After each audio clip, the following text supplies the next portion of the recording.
आज आपण जो वेळ मिळालेला आहे त्या वेळेमध्ये आपण मननाकडे बघूया. प्रत्येक विश्वासी अ, बंधूच्या आणि भगिनीच्या जीवनामध्ये अनिश्चिततेची एक अवस्था येते. तो अस्थिर होऊन जातो आणि तो कधी-कधी निराशेच्या अवस्थेमध्ये जातो. त्याच्या जीवनामध्ये अपेक्षाभंग होते आणि त्याच्या जीवनामध्ये नकाराची अवस्था येते आणि फेटाळले जाण्याची अवस्था येते आणि नैराश्य, खिन्नता, दुःखी अवस्था, अधोगतीची अवस्था त्याच्या जीवनामध्ये येते. आणि काय होतं की आध्यात्मिक जडत्व आपल्या जीवनामध्ये येतं आणि आपल्या आत्मिक जीवनामध्ये एक अधोगती होते आणि आपण पुन्हा आपल्या त्या जुन्या स्थितीकडे जायचा प्रयत्न करतो. पण ह्याही परिस्थितीमध्ये आपला जो प्रभू येशू ख्रिस्त आहे, तो काय करतो? तो आपल्याला पुन्हा स्थापित करणारा प्रभू आहे. तो आपल्यावरती दया करतो. त्याला आपली परिस्थिती ठाऊक असते. त्याला आपला स्वभाव माहिती असतो आणि त्या स्वभावानुसार प्रभू आपल्याला परत घेऊन येण्यासाठी आपल्याला तो प्रयत्न करतो आणि तो पुन्हा परत घेऊन येऊन आपली पुनर्स्थापना करतो. तर आज आपण आजच्या मननामध्ये योहानकृत शुभवर्तमान अध्याय 21 आणि त्याच्या काही वचनांमधून आज आपण मनन करूया. योहानकृत शुभवर्तमान gospel according to John chapter 21 verses 1, 2 and 3. पहिले मी 1, 2 आणि 3 वचन वाचतो. येशूचे तिबिरिया समुद्राजवळ 7 शिष्यास दर्शन. त्यानंतर तिबिरियाच्या समुद्राजवळ येशू शिष्यांना पुन्हा प्रगट झाला आणि तो ह्या प्रकारे प्रगट झाला. शिमोन पेत्र, दिदुम म्हटलेला थोमा, गालिलातील काना येथला नतनेल, जब्दीचे मुलगे व त्याच्या शिष्यापैकी दुसरे 2 जण एकत्र जमले. शिमोन पेत्र त्यांना म्हणाला, मी मासे धरावयास जातो. ते त्याला म्हणाले, आम्हीही तुझ्याबरोबर येतो. तेव्हा ते निघून मछव्यात बसले, पण त्या रात्री त्यांनी काहीही धरले नाही. प्रभू येशू ख्रिस्त त्याच्या शिष्यांच्या जीवनामध्ये कशा प्रकारे पुनर्स्थापना करीत आहे, योहानकृत शुभवर्तमान अध्याय 21 मध्ये तो आपल्याला विशेष करून व त्याच्या वचनांच्या द्वारे स्पष्टपणे सांगत आहे. आणि त्याच्या पहिल्या वचनामध्ये असं सांगितलेलं आहे की त्यानंतर तो प्रभू येशू ख्रिस्त शिष्यांना पुन्हा प्रगट झाला. पुन्हा प्रगट झाला त्याचा अर्थ असा आहे की 20 अध्यायामध्ये आपण जर बघितलं तर 20 अध्यायामध्ये काही घटना तिथे लिहिलेल्या आहेत. सर्वात प्रथम घटना आपण बघतो की तिथे रिकामी कबर आहे आणि खाली कबर आहे. एक प्रभू येशू ख्रिस्ताची उघडी कबर आहे आणि त्याच्या 11 वचनापासून ते 18 वचनापर्यंत प्रभू येशू ख्रिस्त स्वतः मरिया मगदालिया हिला दर्शन देत आहे आणि त्याच्यानंतर दुसरं दर्शन त्याच्या पुनरुत्थानानंतर आपण बघतो 19 वचन ते 23 वचन. प्रभू येशू ख्रिस्त त्याच्या प्रेरितांना तो दर्शन देत आहे आणि तेथे विशेष बाब आहे की तेथे थोमा नाहीये. आणि त्याच्यानंतर वचन 24 ते वचन 29 मध्ये तो थोमा सहित शिष्यांना पुन्हा एकदा दर्शन देत आहे. तर ह्या सगळ्या गोष्टी घडल्यानंतर प्रभू 31व्या वचनामध्ये त्यांना असं सांगत आहे की येशू हा देवाचा पुत्र ख्रिस्त आहे असा तुम्ही विश्वास ठेवावा आणि विश्वास ठेवून तुम्हाला त्याच्या नावाने जीवन प्राप्त व्हावे. त्या प्रभू येशू ख्रिस्ताच्या नावाने आपल्याला जीवन प्राप्त व्हावे अशी प्रभूची अपेक्षा आहे. आणि त्याच्यानंतर तो त्याच्या शिष्यांना तिथे प्रगट होत आहे. आणि इथे दुसऱ्या वचनामध्ये विशेष करून काही नावं नमूद केलेली आहेत. इथे 11 शिष्यांची नावं लिहिलेली नाही आहेत, पण इथे जवळपास 5 शिष्यांची नावं लिहिलेली आहेत. आणि तिथे असं लिहिलेलं आहे दुसऱ्या वचनामध्ये, शिमोन पेत्र, दिदुम आणि त्याच्यानंतर दिदुम म्हटलेला थोमा, गालिलातील काना येथला नतनेल, जब्दीचे मुलगे व त्याच्या शिष्यापैकी दुसरे 2 जण हे एकत्र जमले होते. आणि तिथे शिमोन पेत्राबद्दल जर आपण विचार केला तर शिमोन पेत्र कसा आहे, एक हुशार त्याचा शिष्य आहे, चलाक आहे, चुणचुणीत आहे, उत्तर द्यायला तो एकदम प्रभावी आहे, दुसऱ्यांवर तो प्रभाव टाकणारा असा शिमोन पेत्र आहे. आणि दुसऱ्या शिष्याबद्दल म्हटलेलं आहे की दिदुम म्हटलेला थोमा. हा थोमा कोण आहे, तर आपण 20व्या अध्यायामध्ये बघितलं की हाच थोमा, शंका करणारा थोमा. प्रभू येशू ख्रिस्ताला च दर्शन आम्हाला झालं ज्यावेळेस उरलेल्या शिष्यांनी थोमाला सांगितलं, त्यावेळेस थोमानी काय विधान केलेलं आहे, जोपर्यंत मी त्याच्या हातापायाच्या जखमा बघित नाही आणि जोपर्यंत मी त्याच्या त्या जखमांमध्ये बोट घालून माझी खात्री करून घेत नाही, तोपर्यंत मी विश्वास ठेवणार नाही. म्हणजे हा जो थोमा आहे त्याचा स्वभाव कसा आहे, हा थोमा शंका करणारा आहे. He is an doubting believer. आणि त्याच्यानंतर तिसऱ्या शिष्याबद्दल तिथे सांगितलेलं आहे, गालिलातील काना येथला नतनेल. त्या नतनेल बद्दल योहानकृत शुभवर्तमान पहिला अध्याय आणि त्याच्या 46व्या वचनामध्ये सांगत आहे, त्याचा स्वभाव तिथे लिहिलेला आहे, नासरेथातून काहीही उत्तम निघू शकते काय. फिलिप त्याला म्हणाला, येऊन पहा.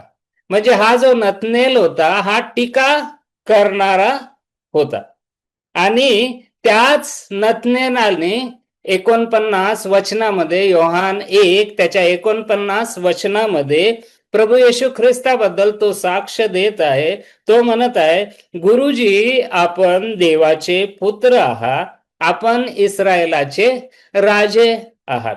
तर तिसऱ्या शिष्याबद्दल आपण बघितलं की तो क्रिटिक आहे, तो टीका करणारा एक शिष्य आहे. जर आपण मत्तेकृत शुभवर्तमान अध्याय 19 त्याच्या 27व्या वचनामध्ये आपण बघितलं तर तेथे शिमोन पेत्र याच्या जीवनामध्ये एक मोठी शंका आहे. आणि ती शंका तो प्रभू येशू ख्रिस्ताच्या समोर मांडत आहे एकदम स्पष्टपणे. पेत्र प्रभू येशू ख्रिस्ताला म्हणत आहे की पहा, आम्ही सर्व काही सोडून तुझ्या मागे आलो आहो, तर आम्हाला काय मिळणार. त्या पेत्राच्या सुप्त मनामध्ये एक इच्छा आहे की जर आम्ही सर्व काही त्याग करून प्रभू येशू ख्रिस्ताच्या मागे आलो तर आम्हाला काय प्राप्त होईल. आणि त्याच दुसऱ्या वचनामध्ये पुढे लिहिलेलं आहे, जब्दीचे मुलगे. हे जब्दीचे मुलं कोण आहेत, तर मार्कुस शुभवर्तमान त्याच्या पहिल्या अध्याय त्याच्या 20व्या वचनामध्ये ज्यावेळेस प्रभू येशू ख्रिस्त त्यांची निवड करीत आहे, त्यावेळेस ते कसे निघालेले आहेत प्रभू येशू ख्रिस्ताच्या मागे, तिथे लिहिलेलं आहे मार्क 1 त्याचं 20वं वचन. तिथे असं सांगितलेलं आहे, मग ते आपला बाप जब्दी याला चाकराबरोबर तारवात सोडून त्याच्या मागे गेले. त्याचा अर्थ काय आहे, जब्दी आणि त्याचे दोन्ही मुलं याकूब आणि योहान हे कोण आहेत, हे एक श्रीमंत आहेत, त्यांचा तारवा आहे, त्यांच्याकडे नोकर. पण त्या याकूब आणि योहान त्यांची इच्छा काय आहे, मार्क 10 त्याच्या 35, 36, 37 वचनामध्ये याकोबाने योहानाची इच्छा तिथे सांगितलेली आहे. याकोबाने योहान तिथे म्हणत आहेत, मार्क शुभवर्तमान त्याच्या 10व्या अध्याय आणि 35 आणि 36 वचनामध्ये असं लिहिलेलं आहे, जब्दीचे दोघे मुलगे याकोब व योहान त्याच्याकडे येऊन त्याला म्हणाले, गुरुजी, आम्ही आपल्याजवळ जे काही मागू त्याप्रमाणे आपण आम्हासाठी करावे अशी आमची इच्छा आहे.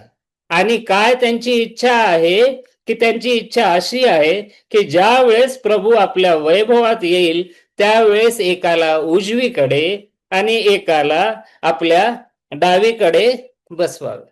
योहानाच्या आईची त्या जब्दीच्या पत्नीची पण इच्छा हीच आहे. ती काय म्हणत आहे की ती प्रभू जवळ आली. मत्तई 20 त्याच्या 20 आणि 21 वचनामध्ये प्रभू येशू ख्रिस्ताच्या पाया पडून म्हणाली, त्याने तिला म्हटले, तुला काय पाहिजे? ती त्याला म्हणाली, तुमच्या राज्यात ह्या माझ्या दोघा मुलातील एकाने उजवीकडे व एकाने डावीकडे बसावे.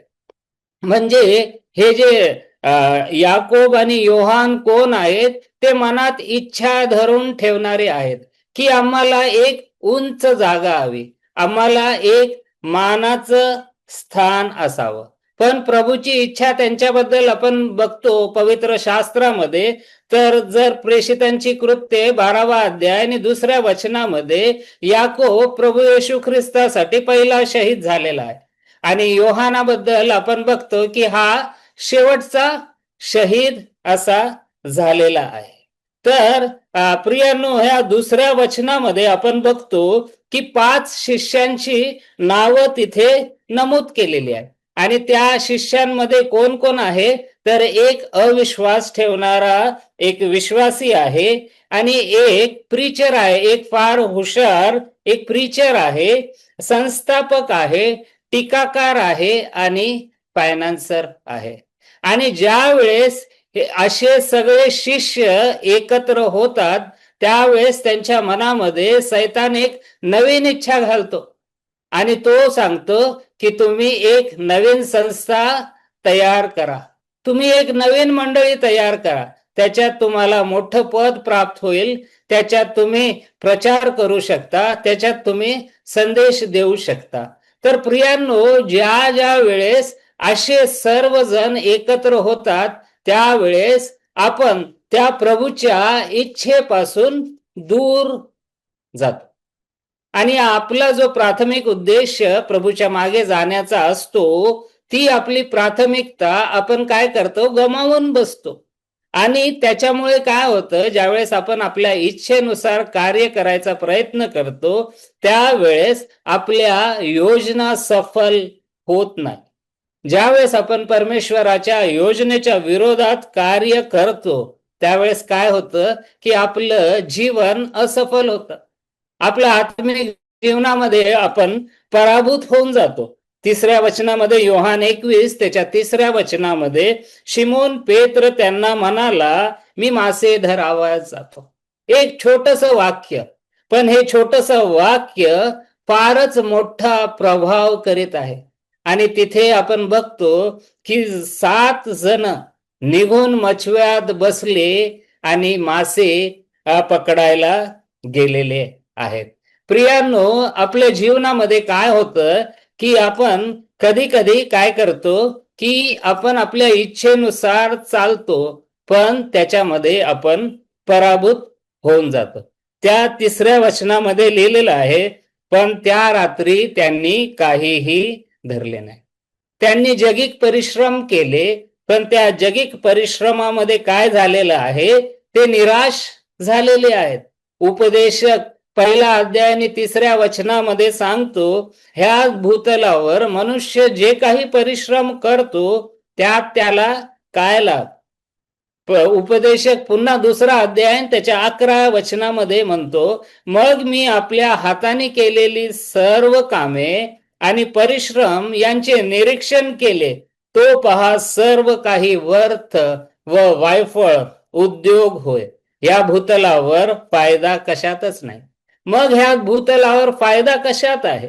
योहान 6 त्याच्या 27व्या वचनामध्ये परमेश्वराचं वचन आपल्याला सांगतं, नाशवंत अन्नासाठी श्रम करू नका, तर पिता जो देव ज्याने ह्याने ज्याच्यावर शिक्का मारिला आहे तो मनुष्याचा पुत्र तुम्हाला सार्वकालिक जीवनासाठी टिकणारे अन्न देईल, त्याच्यासाठी श्रम करा.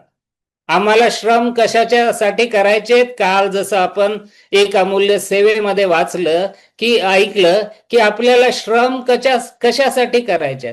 जगिक धनासाठी नाही, तर स्वर्गीय धन साठवणुकीसाठी आपल्याला परिश्रम करायचे आहेत. तर प्रियांनो, आपला निर्णय काय असावा? ज्या वेळेस प्रभू येशू ख्रिस्त प्रार्थनापूर्वक आपल्याला निवडतो, रात्रभर आपल्यासाठी प्रार्थना करतो आणि त्याच्यानंतर 3.5 वर्ष तो त्या शिष्यांना तयार करतो आणि त्याच्यानंतर त्यांचा निर्णय काय असावा?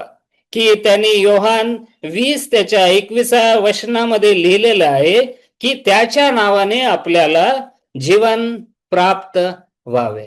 पण इथे शिष्यांनी काय केलेलं आहे? प्रभूची अपेक्षा त्यांनी मोडलेली आहे.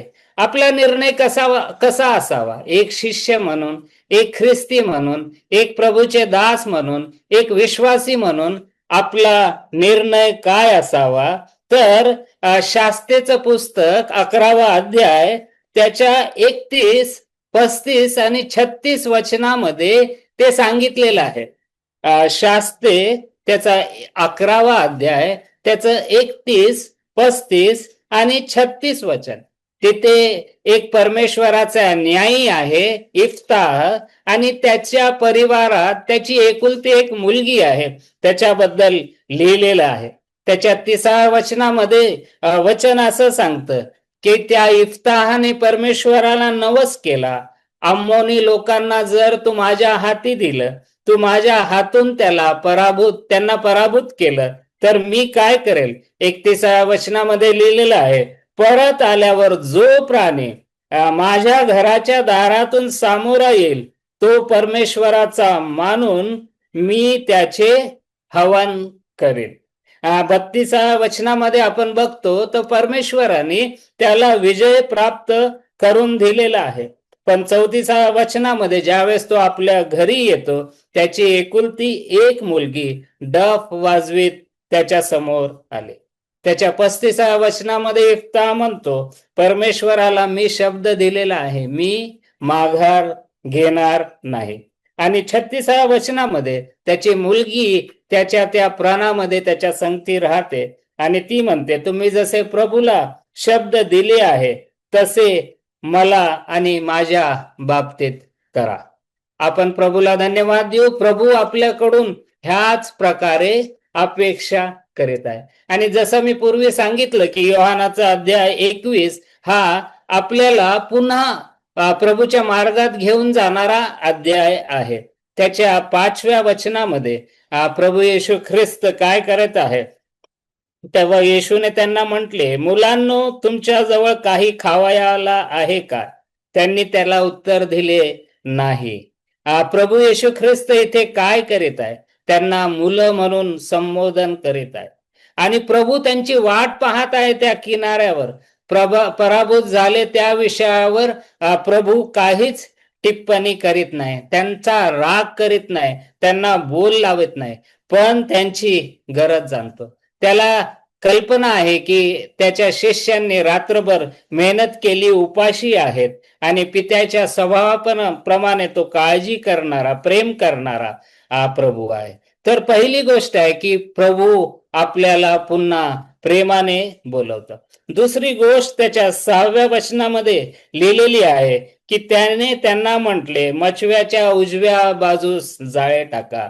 प्रभू काय करतो? ईश्वरीय प्रकाशनाच्या द्वारे आपल्याला मार्गदर्शन देतो.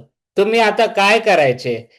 परमेश्वराकडून आपल्याला मार्गदर्शन मिळते. योग्य समय, योग्य सल्ला प्रभू आपल्याला देतो. आणि आपण ज्या विषयामध्ये पराभूत झालो त्याच विषयामध्ये तो आपल्याला विजयी करतो. तिसरी गोष्ट आपण त्याच्या 9व्या वचनामध्ये आपण बघतो. योहान 21 त्याचं 9वं वचन. मग किनाऱ्यावर उतरल्यावर त्यांनी कोळशाचा विस्तव आणि त्यावर घातलेली मासळी व भाकरी पाहिली. आणि आपण बघतो की इथे प्रभू काय करत आहे. प्रभू त्यांच्यासाठी न्याहारीची तयारी करून ठेवत आहे. आणि इकडे मासे धरले, पण प्रभूने त्यांच्यासाठी मासे तयार करून ठेवलेले आहे. तर प्रभू काय करतो. प्रभू आपल्यासाठी सिद्ध प्रयोजन करतो. ईश्वरीय सिद्ध प्रयोजन तो आपल्या जीवनासाठी करतो. आणि 19व्या वचनामध्ये तिथे लिहिलेलं आहे, प्रभू येशू ख्रिस्त पेतराला सांगत आहे की माझ्या मागे ये. पुन्हा एक नवीन सामना खेळण्यासाठी प्रभू येशू ख्रिस्त त्यांना तयार करीत आहे. पुन्हा एक नवीन सुरुवात करण्यासाठी तयार करीत आहे. पण त्याच्यासाठी मनपूर्वक पश्चाताप आणि परमेश्वराकडे वळणे आवश्यक आहे. जोपर्यंत आपण हा विचार करत नाही की माझ्याकडून हे अशक्य आहे, पण प्रभू कडून शक्य आहे, तोपर्यंत परमेश्वर कार्य करीत नाही. पण ज्या वेळेस आपण मनपूर्वक पश्चाताप करतो, प्रभू पुन्हा आपल्याला त्याच्या इच्छेनुसार वचनानुसार कार्य करण्यास सामर्थ्य देतो. आणि त्याच्यानंतर वचन 7 मध्ये आपण बघतो की प्रभूची अपेक्षा काय आहे, की आपण त्या प्रभूला ओळखावं आणि त्या प्रभूच्या सहभागितेत चालावं. आपण स्वतःला समर्पित करावं. आणि आपण बघतो नंतर प्रेषितांची कृत्ये 2ऱ्या अध्यायामध्ये पेत्राने एक मोठं भाषण दिलेलं आहे आणि 3000 लोकांचा बाप्तिस्मा झाला. 3000 लोकांनी त्याच्यावर विश्वास ठेवलेला. प्रियांनो, प्रभू हे अशा रीतीने आपल्या जीवनामध्ये कार्य करतो. आणि हा योहानाचा 21वा अध्याय म्हणजे प्रभू पुन्हा परत कोणत्या प्रकारे आपल्याला घेऊन येतो त्याच्याबद्दल इथे सांगितलेलं आहे.